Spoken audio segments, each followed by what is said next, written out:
बिहार में चुनाव है, तमाम पार्टियां अपने अपने अलग अलग दावे कर रहे हैं। इस बार क्या लग रहा है कि ये हवा, चुनावी हवा किसकी ओर बह रही है और बड़े मुद्दे इस बार चुनाव के क्या हैं? देखिए, सबसे पहले टीएनपी न्यूज़ का बहुत बहुत धन्यवाद जो आप जो है कटिहार जैसे शहर में आप आए। और रही बात चुनावी माहौल की, तो हम लोग जो है क्योंकि एजुकेशन लाइन से हम लोग सीधा सा जानते हैं, रोटी को जो है पलटना पड़ता है। तो इस बार जो है बिहार में जो जनता है उसकी सोच साफ है कि सरकार में बदलाव होनी चाहिए। उसका कारण भी है, सीमांचल को बार बार अपमानित किया जा रहा है।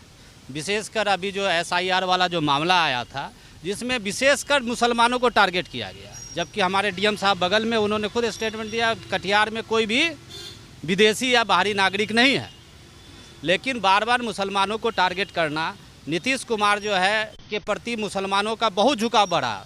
जो राजद का वोट था वो सब नीतीश कुमार की तरफ शिफ्ट किया, लेकिन उनकी जो एक्टिविटीज़ है विगत कुछ सालों से जो दिखी जा रही है वो पूरी तरीक़ा से बीजेपी के पक्षधर हो चुके हैं और वो बीजेपी के हिसाब से चल रही है। नीतीश कुमार का बिहार का चुनाव विकास से इतर होकर क्या जाति पे होता है? नहीं, विकास अपनी जगह है। विकास तो ये सिस्टमेटिक वे पर चलेगा ही। हम छोटे थे, आज बड़े हो गए, हमारा दाढ़ी बाल पक रहा है, ये नेचर है, ठीक है। उसमें अब देखना है कि हमारा स्वाभिमान बच रहा है कि नहीं बच रहा है। जब बिहारी का स्वाभिमान ही नहीं बचेगा, बिहारियों को अपमानित किया जाएगा, तो बिहारी अपना जवाब देंगे। अभी आप देख रहे हैं गिरिराज सिंह ने क्या कहा, मुसलमानों को हरामखोर कहा। क्या है इसका मीनिंग? आपका टेंडेंसी क्या है? जब सरकार में बैठे लोग एक विशेष, खासकर सीमांचल जो क्षेत्र है, अल्पसंख्यकों का गढ़ है, यहाँ की आबादी लगभग 50% है, और अल्पसंख्यकों के साथ इस तरह का मजाक, बार बार गाली देना, ये कहाँ से उचित है? और गिरिराज सिंह का जो स्टेटमेंट है ये पूरी तरीक़ा से बिहार के, इस वजह से आप लोग बदलाव चाहते हैं। बदलाव में फिर कौन? बदलाव में कौन?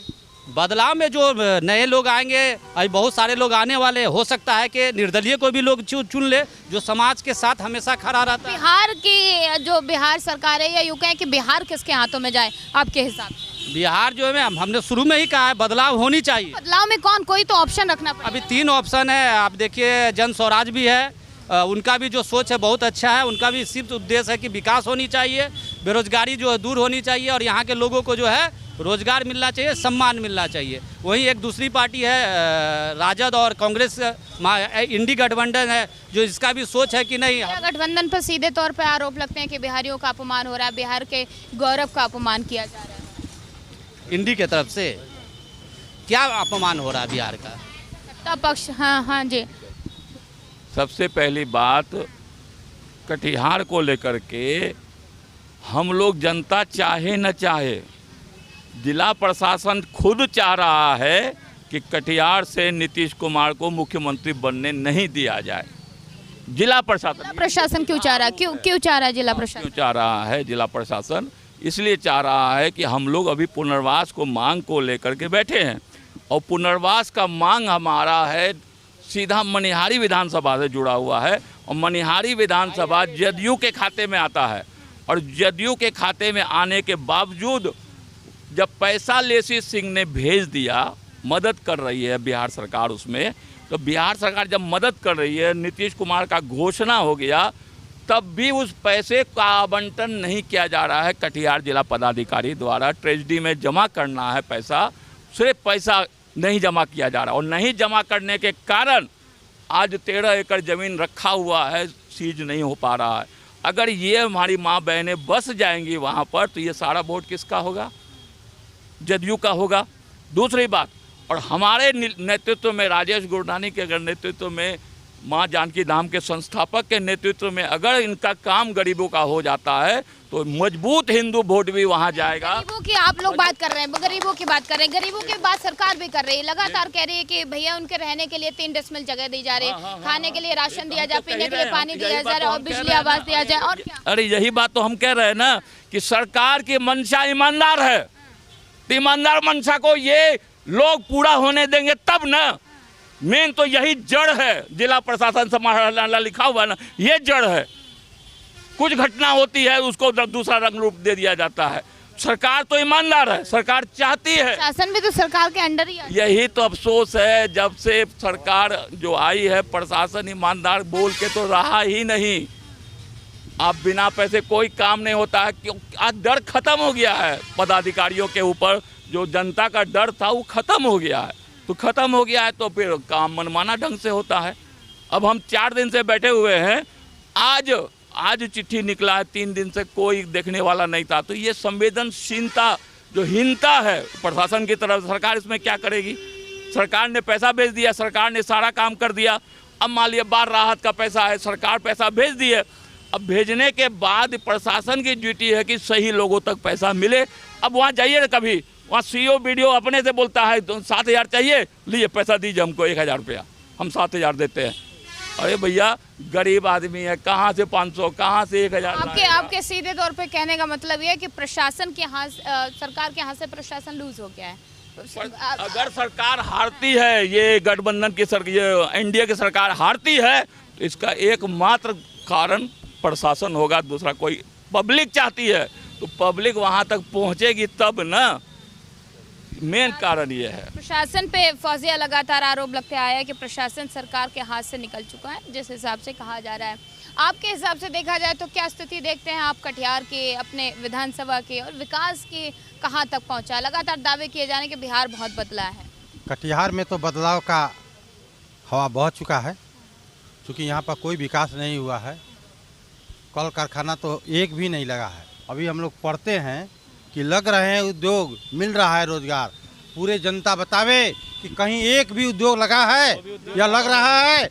कहीं लगा है जी? कहीं नहीं लगता है। लेकिन ये झूठा नारा देके लोग को ठगने का काम किया जा रहा है कि लग रहे हैं उद्योग, मिल रहा है रोजगार। कहाँ मिल रहा है? इसको तो बेरोजगारों की फैक्ट्री बना दिया है। यहाँ पर नौजुवक अपने रोजी रोजगार कि बिहार में सबसे ज्यादा सरकारी नौकरियां मिल रही हैं अगर अदर राज्यों के हिसाब से देखा जाए तो। देखिए, प्रशांत किशोर जी, हम लोग जन सुराज के लोग हैं। प्रशांत किशोर जी कहते हैं अगर सभी संविदा से लेकर के और चीफ सेक्रेटरी तक का भी नौकरी को लीजिएगा तो 1.9% ही व्यक्ति को नौकरी मिलेगा, और 98% कहाँ जाएगा? उससे नहीं बेरोजगारी दूर होगा। बेरोजगारी दूर होगा, यहाँ पर उद्योग धंधा लगना चाहिए। यहाँ पर महिलाओं को रोजगार का लोन मिलना चाहिए, अवसर मिलेगा। दे तो रहे महिलाओं को लोन के लिए, पैसा भी दे रहे हैं, और उन्हें जीविका दीदी से भी पैसा दे रहे हैं। और क्या चाहिए? देखिए क्या कह रहे हैं? देखिए, इन लोग जो है ना विकास को जो है ना कौन चश्मे से देख रहे हैं पता ही नहीं चल रहा है। नीतीश कुमार के रीजन में कहाँ उद्योग धंधे लग रहे हैं जो आप लोग दावे कर रहे हैं? कहाँ लग रहा है उद्योग तो इन लोगों के जमाने में ही खत्म कर दिया गया था। उद्योग इन लोगों के जमाने में ही खत्म कर 20 साल से आपकी सरकार है। सुन लीजिए ना, वही तो कह रहे हैं। और जब दोबारा जब आया, एक बार सुन लीजिए ना, सुनिएगा तब ना, सुनिएगा ही नहीं तो क्या पता चलेगा। इनकी सरकार तो जो है सारा उद्योग को बंद कर दी। उसके बाद जो इनकी जो बैसाखी वाली सरकार राजद की आई, उसने गड्ढे में रोड को बना दिया। तो सारा इंफ्रास्ट्रक्चर सारा नहीं सुन लीजिए ना। हाँ, उसके बाद ये बताइए, ये एक मिनट। अच्छा सुनिए, 20 साल से आप लोग क्या कर रहे हैं? जो अभी नारे दिए जा रहे हैं, इन भाई साहब ने भी बोला कि लग रहे हैं उद्योग मिल रहा, रोजगार कहाँ मिल रहा? करे गरीबों की फैक्ट्री बना, उसी का तो आपको जवाब मिल रहा है ना। उद्योग का तो इन लोग तो बोले तो कि इन लोग के ही जमाने में, कांग्रेस के जमाने 20 साल तो सरकार जी आपकी। इंफ्रास्ट्रक्चर को तो अब रोड वोड बनाए हैं, हम बिजली दिए हैं, सारा कुछ किया, तब ना उद्योग लगेगा। अब 20 साल से नहीं हो पाया। 20 साल से तो हमको रोड इंफ्रास्ट्रक्चर खड़ा करने में वक्त लग गया। कहाँ से लगेगा? इन लोगों का बर्बाद किया हुआ जंगल राज का जमाना। 4 दिन से अनशन है। कहाँ है ये लोग? कहाँ है ये लोग? 4 दिन से देखने वाला कोई नहीं है। कहाँ है संवेदनशीलता? कहाँ है? एक बात सरकार नहीं, सरकार यहाँ क्या मतलब है? यहाँ सरकार की तो बातें नहीं कर रहे हैं हम। जनता जो है पूरी तरीका से इस सरकार से त्रस्त है। अभी आप देखिए, पूर्णिया में माननीय प्रधानमंत्री आ रहे हैं, जितने भी विभागीय स्टाफ सब है, सबको आदेश निर्गत किया गया है। कितने गाड़ी जमा किए गए हैं भीड़ दिखाने के लिए। अगर आपने काम किया होता तो 20 साल में इंफ्रास्ट्रक्चर बदल दिया, चेंज कर दिया। हमने शुरू में भी कहा, मैं पहले बच्चा था, अब जवान हो गया। ये परिवर्तन संसार का नियम है, कोई करे नहीं करे उसके लिए सिस्टम बना हुआ, लेकिन नीयत भी आपकी देखी जाएगी। और आप बार बार जनता को बुड़बक क्यों बना रहे हैं? ठीक है, अब आप नीतीश कुमार की बात कर रहे हैं, कल तक वो सबको लेकर चल रहे थे, आज बीजेपी के इशारे पर वो जो है पूरी तरीके से चुप हो गए।